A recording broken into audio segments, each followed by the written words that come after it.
অ্যাপস্টিনের যৌন কেলেঙ্কারিতে যুক্ত ভারতের নিকৃষ্ট প্রধানমন্ত্রী নরেন্দ্র মোদীর কাছে শেখ হাসিনা কতটা নিরাপদে আছেন? ভারতের প্রধানমন্ত্রী নরেন্দ্র মোদী যৌন কেলেঙ্কারি নিয়ে তোলপাড়। বাহিরে সন্ন্যাসী জীবনযাপন আর ভিতরে অবৈধ যৌন সম্পর্কে লিপ্ত হতেন নরেন্দ্র মোদী। ভারতের ক্ষেত্রে সবথেকে গুরুত্বপূর্ণ বিষয় হচ্ছে ভারতের প্রধানমন্ত্রী নরেন্দ্র মোদীর নাম এই ফাইলে রয়েছে এবং মারাত্মকভাবে রয়েছে। নরেন্দ্র মোদীর অবৈধ যৌন সম্পর্কের ইচ্ছে হলে ভারতের ক্ষমতা থেকে সরে গিয়ে অবৈধ যৌন সম্পর্ক করার দাবি করছে ভারতীয় নাগরিকরা। অ্যাপস্টিন ফাইলে নরেন্দ্র মোদী যৌন কেলেঙ্কারির খবরে মোদীর বিরুদ্ধে তুমুল আন্দোলন করছে ভারতীয়রা। नरेंद्र मोदी जी के अपने कोई भी शौक हो सकते हैं, ऐसे सेक्ट्रिस्ट के साथ के साथ दोस्ती हो सकती है, लेकिन वो देश के प्रधानमंत्री बनकर ये काम नहीं कर सकते।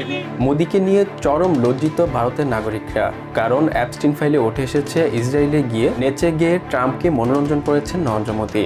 ইসরায়েলে নাচ গান করেছিলেন প্রধানমন্ত্রী নরেন্দ্র মোদী, এই কথাটা এপস্টিনের ইমেইলে পরিষ্কারভাবে লেখা আছে। ভারতীয় ক্ষমতায় টিকে থাকতে ভারতীয় হিন্দুদের কাছে নিজেকে সন্ন্যাসী বলে পরিচয় দিলেও ভারতের সরকারি টাকা ব্যয় করে বিদেশে নিকৃষ্ট যৌন কেলেঙ্কারিতে লিপ্ত ছিলেন নরেন্দ্র মোদী।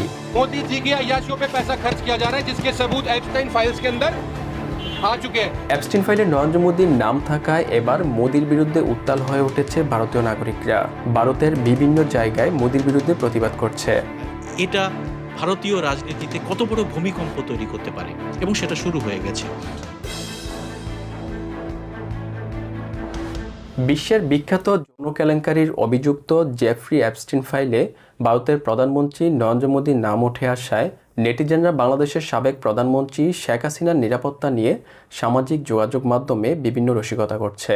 কেউ কেউ বলছে আমাদের দেশের কে যেন একজন তার কাছে আমানত আছে, ঠিকঠাক আছে না খেয়ানত হয়ে গেছে। আবার কেউ কেউ বলছে আল্লাহ, তাহলে মোদী আঙ্কেলের কাছে আমাদের হাসু আপা নিরাপদ নয়। দর্শক, ভারতের প্রধানমন্ত্রী নরেন্দ্র মোদীর কাছে ভারতে আশ্রয় নেওয়া শেখ হাসিনা কতটা নিরাপদ এবং এরকম যৌন কেলেঙ্কারির অভিযুক্ত ভারতের প্রধানমন্ত্রী নরেন্দ্র মোদীর পতন হোক কারা কারা চান, আপনাদের মতামত অবশ্যই কমেন্ট করবেন। এদিকে অ্যাপস্টিন ফাইলে নরেন্দ্র মোদীর নাম উঠে আসায় চরম উদ্বিগ্ন ভারতের সাধারণ নাগরিকরা। ভারতের রাজনীতিতে বিষয়টা ভূমিকম্পের মতো মনে করছে রাজনৈতিক বিশ্লেষকরা। এই মুহূর্তে বিশ্বের সবথেকে বড় খবর, আমেরিকার আইন মন্ত্রক অ্যাপস্টেন ফাইল প্রকাশ করে দিয়েছে। লক্ষ লক্ষ ভিডিও, ইমেল এবং নানা রকম লেখার মধ্যে থেকে যে সমস্ত ছবি উঠে এসেছে ট্রাম্পের যৌন কেলেঙ্কারির এবং বিশিষ্ট কিছু প্রভাবশালী মানুষের, সেগুলো তো আছেই, কিন্তু তার সঙ্গে ভারতের ক্ষেত্রে সবথেকে গুরুত্বপূর্ণ বিষয় হচ্ছে ভারতের প্রধানমন্ত্রী নরেন্দ্র মোদীর নাম এই ফাইলে রয়েছে এবং মারাত্মকভাবে রয়েছে।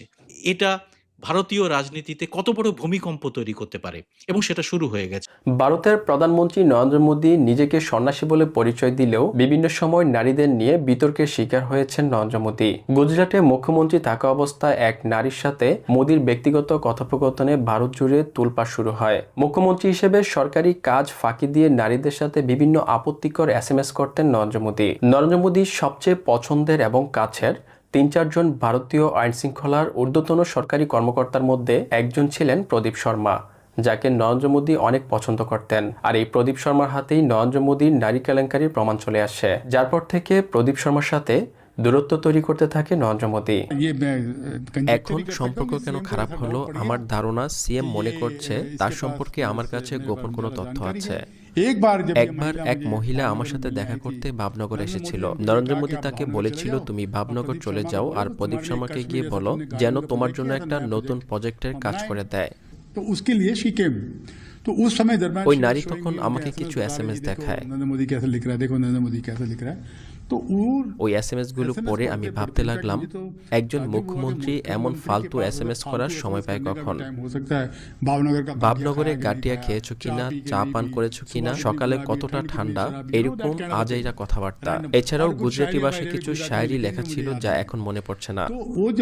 যখন SMS গুলো পড়ছিলাম তখন নাম্বারটা দেখেছিলাম, নাম্বারটা আমি মুখস্থ করে আমার মোবাইলে সেভ করে রাখি। 3 থেকে 4 দিন পর আমি আমার PA কে ফোন করি, কিন্তু ভুলবশত ওই নাম্বারটায় কল ঢুকে যায়। আমি ভেবেছিলাম PA কে ফোন করছি। যখন PA ফোন তোলেনি তখন প্রচন্ড রাগ হয়।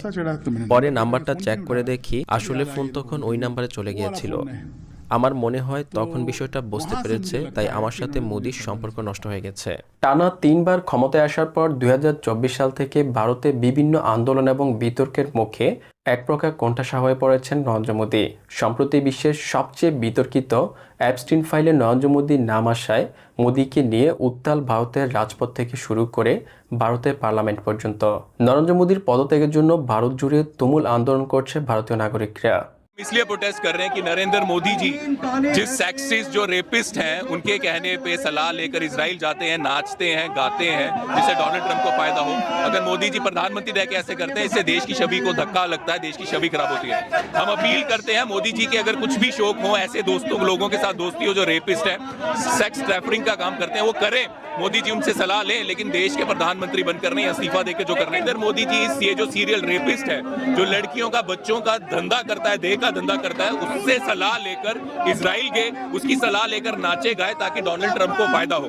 नरेंद्र मोदी जी के अपने कोई भी शौक हो सकते हैं, ऐसे सेक्सिस्ट के साथ, रेपिस्ट के साथ दोस्ती हो सकती है, लेकिन वो देश के प्रधानमंत्री बनकर ये काम नहीं कर सकते। हम अपील कर रहे हैं, देश का प्रधानमंत्री सीरियल रेपिस्ट के पास जाकर उनकी सलाह लेकर नाचेगा गाएगा, इससे देश की छवि पूरी दुनिया में खत्म हो जाएगी। हम डिमांड करते हैं नरेंद्र मोदी जी को इस्तीफा देना चाहिए। ভারতীয় নাগরিকরা বলছে নরেন্দ্র মোদী তার অবৈধ এবং ব্যক্তিগত ইচ্ছা পূরণ করতেই পারে, এটা তার ব্যক্তিগত স্বাধীনতা, তবে তা প্রধানমন্ত্রী পদ থেকে পদত্যাগ করে করা উচিত। 140 কোটি জনসংখ্যার দেশ ভারতের প্রধান হয়ে এরকম নোংরা কর্মকাণ্ড করলে এটা সমগ্র ভারতবর্ষের অপমান বলে মনে করছে ভারতীয়রা। অন্যদিকে রাজনৈতিক বিশ্লেষকরা এবং ভারতের সাধারণ নাগরিকরা বলছে 2014 সালে নরেন্দ্র মোদী যেই সোনালী সময় নিয়ে ভারতের প্রধানমন্ত্রী হয়েছে তা দিন দিন মলিন হয়ে গেছে। এখন নরেন্দ্র মোদী এবং তার দল ভারতীয় জনতা পার্টি বিজেপি ভারতের সাধারণ মানুষের কাছে চরম বিতর্ক এবং অসম্মানিত। তার মধ্যে অ্যাপস্টিন ফাইলে নরেন্দ্র মোদীর নাম উঠে আসায় বিজেপিকে রাজনৈতিক সংকটে ফেলবে বলে মনে করছে ভারতীয় রাজনৈতিক বিশ্লেষকরা। যে দুর্দান্ত সময়কালটা তারা কাটিয়েছেন, সেই সময়কালটা এখন অতীত হয়ে গেছে এবং এর ফলে আগামী দিন শুধুমাত্র এই জেফরি এপস্টিনের কারণে তাদের অনেক বড় রাজনৈতিক সংকটের মধ্যে পড়তে হবে। যে বক্তব্য এপস্টিন ফাইলে উঠে এসেছে, সেই বক্তব্য যদিও ছোট্ট বক্তব্য, সেই ছোট্ট বক্তব্যটাই এত বেশি আপনার ভয়ানক যে ভারত সরকারের মুখপাত্র মিডিয়ার সামনে এসে বক্তব্য দিয়েছেন। বিজেপির প্রবক্তারা, মুখপাত্ররা, বিজেপির বিভিন্ন নেতারা মিডিয়ার সামনে এসে যুক্তি খাড়া করতে শুরু করেছেন, তুরন্ত সঙ্গে সঙ্গে প্রতিক্রিয়া দিয়েছে। ভারতে বিপুল পরিমাণ বেকার রয়েছে। এছাড়া ভারতে গ্রাম অঞ্চলে দারিদ্র্যের হার দিন দিন বেড়ে চলছে। এইসব সমস্যার সমাধান না করে ভারতের প্রধানমন্ত্রী নরেন্দ্র মোদী রাষ্ট্রীয় অর্থ ব্যয় করে বিদেশে গিয়ে আয়সী জীবনযাপন এবং অনৈতিক কর্মকাণ্ড জড়িত থাকায় মোদীর বিরুদ্ধে আওয়াজ তুলছে ভারতীয়রা। ভারতীয়দের দাবি, নরেন্দ্র মোদীর বিরুদ্ধে এত বড় অভিযোগ ওঠার পরও নরেন্দ্র মোদী কেন এই বিষয়ে এখনো জাতির কাছে পরিষ্কার করেনি। और वही उनके अय्याशी के कर्जे चिट्ठे उजागर कर रहा है। तो आज ये प्रदर्शन सरकार से जवाब मांगने के लिए, क्योंकि अभी तक 4 घंटे हो चुके हैं देश की वित्त मंत्री फाइनेंस मिनिस्टर निर्मला सीतारमन को बोलते हुए, लेकिन अभी तक उसने एक बात बेरोजगारी की नहीं करी, एक बात उसने किसानों की नहीं करी, एक बात उसने युवाओं को शिक्षित बनाकर रोजगार देने की नहीं करी है। लेकिन पैसा खर्च कहाँ किया जा रहा है? मोदी जी की अय्याशियों पे पैसा खर्च किया जा रहा है, जिसके सबूत एप्स्टाइन फाइल्स के अंदर आ चुके हैं। তবে অ্যাপস্টিন ফাইলে নরেন্দ্র মোদীর নাম উঠে আসায় ভারতের বিরোধী রাজনৈতিক দলগুলো মোদীর বিরুদ্ধে আওয়াজ তুলতে শুরু করেছে। ভারতের বিরোধী রাজনৈতিক দল কংগ্রেসের একজন নেত্রী ভারতের প্রধানমন্ত্রী নরেন্দ্র মোদীর কড়া সমালোচনা করেছেন। ভারতের বিরোধী রাজনৈতিক দলগুলো বলছে অ্যাপস্টিন ফাইলে মোদীর যে বিষয়গুলো উঠে এসেছে তা ভারত এবং ভারতের জনগণের জন্য অত্যন্ত লজ্জাকর বিষয়। ये कितना शर्मनाक है, इसका अंदाजा आप खुद लगाइएगा, जो कुछ बातें मैं अगले कुछ मिनटों में कहने जा रही हूं।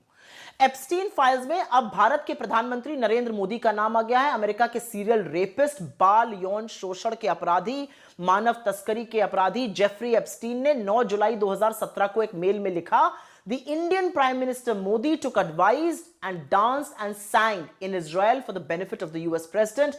They had met a few weeks ago. It worked.